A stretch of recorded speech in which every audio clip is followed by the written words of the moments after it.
भूत, पिशाच और अधूरी आत्माएं, एक अदृश्य सत्य।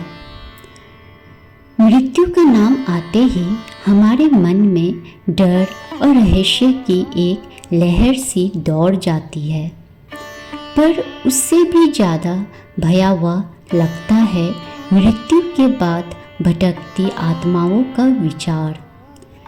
क्या सच में भूत होते हैं? क्या कोई आत्मा मरने के बाद भी इस संसार में रह सकती है? क्या प्रेत और पिशाच सिर्फ कल्पना है या कोई गहन सत्य?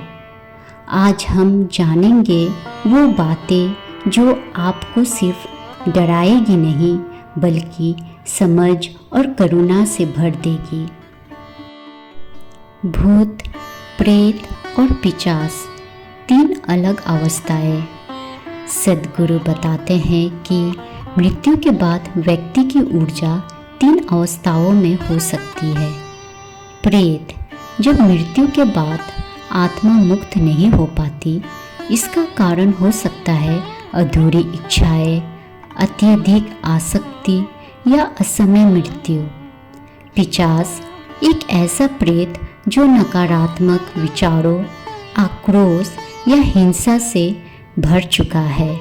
भूत एक सामान्य शब्द है, पर हर भूत एक प्रेत होता है और हर प्रेत डरावना नहीं होता। सद्गुरु कहते हैं, भूत कोई डरावनी चीज नहीं है, वे केवल एक अधूरी यात्रा में अटकी हुई है जो मुक्ति की तलाश में है। अधूरी इच्छाएं आत्मा की सबसे बड़ी बेड़ियाँ। जब कोई मृत्यु के समय अपने शरीर, रिश्ते, धन या पहचान से चिपका रहता है तो उसकी यात्रा वहीं रुक जाती है। वो आत्मा उस एक विचार, एक भावना या एक व्यक्ति के आसपास ही घूमती रहती है।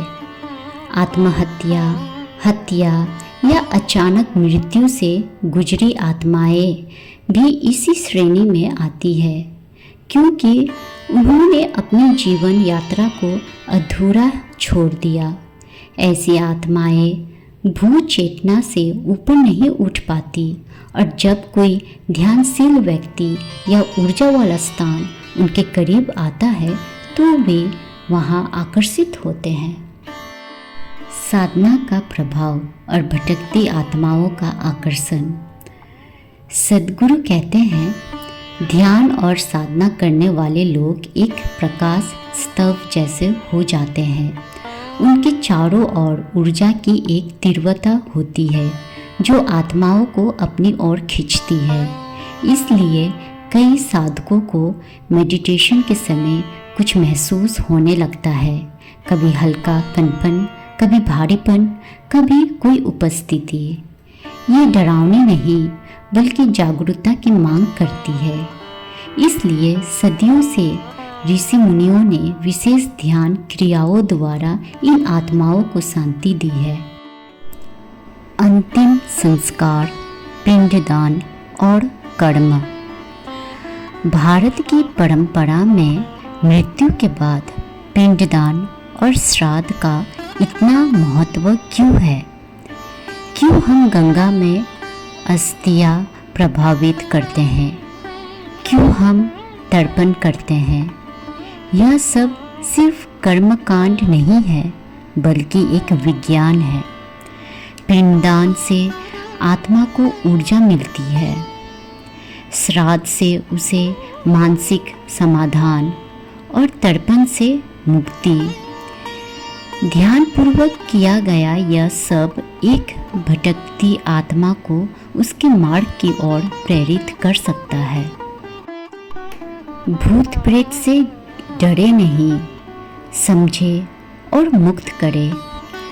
भूत से डरने की जरूरत नहीं है।